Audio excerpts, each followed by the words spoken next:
Nobody knows how far they go. Nobody sees how far they reach. Is the horror you? Is the horror me? Nobody sees. Nobody sees. My area was a raised jaunt over the curve. There is no turning back to sit at Grandma's slab for a meal. What end is there to this whirl of time?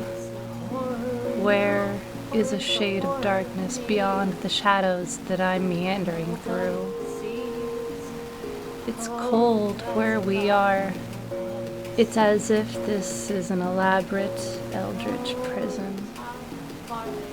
I'm afraid of being completely halted, stuck, never to escape. And that just makes it all that much harder to move. I could help Yule by playing this twisted version of Doorball. For some reason I felt it was fitting and kind of sad that I was playing the part of a ditcher. Sina Ictis is here with me. She's taking a break, exploring the path her father and the tendrils desire of her while she waits to hear from the Tangent Doorball League.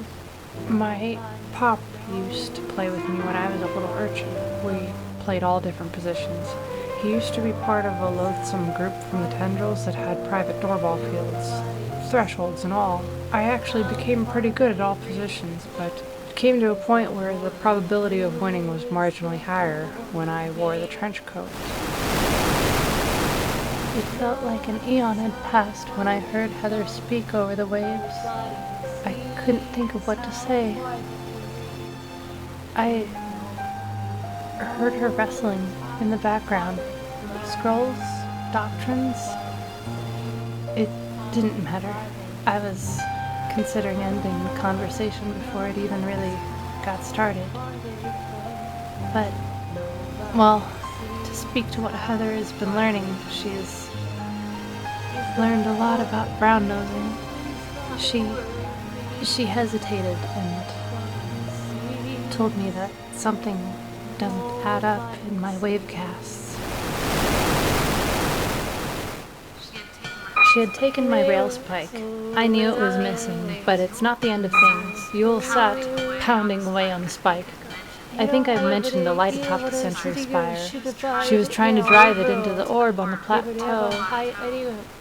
In her endless babble, it sounded like something was calling her.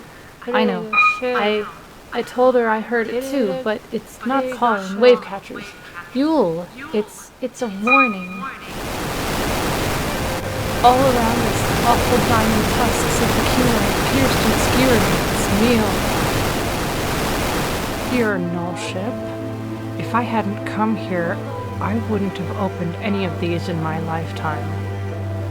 Light spilled from the hundreds of seams on the puzzle box. The light refracted, iridescent off of the oily figures, all of which recoiled ever so slightly. I felt something somewhat furry and rather malnourished pressed against my leg. Something warm. But I wouldn't be tricked. No. Enzo is gone. I know I've said this before, but honestly, it's sunk in. Since so much of my time in this boggling spit of time has been me sat alone thinking about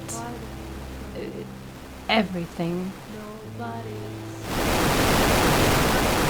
There was a noise. She said it was an elder one welcoming her. Was it? I thought I could faintly hear you all singing, wailing, crying. Look closely at the walls.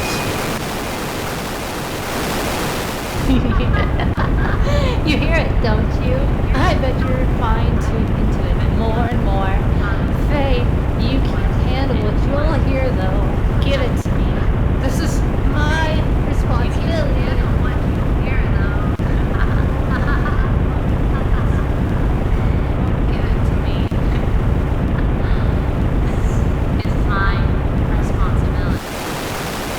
My vision was streaked with magenta cellophane. My leg blazed, but the pain only seemed to fuel me, the fury of the fire season itself spreading heat through my veins. Newell gasped. "Faye, your eyes." "Do begin with your words, my loathsome urchins." Just mad rambling, a mule down in one direction. Just Cena's fading, squishy footfalls on the webbing. Just the static of the wavio, unable to read Dave Marin's waves. I doubt my casting creature is reaching anyone right now. There it is again. It's not that loop anymore.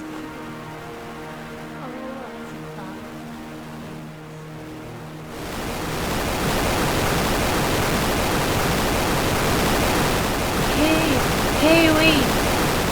Faebl Knox, you've heard me, you listened. Faebl Knox, you've got an extra ticket, right?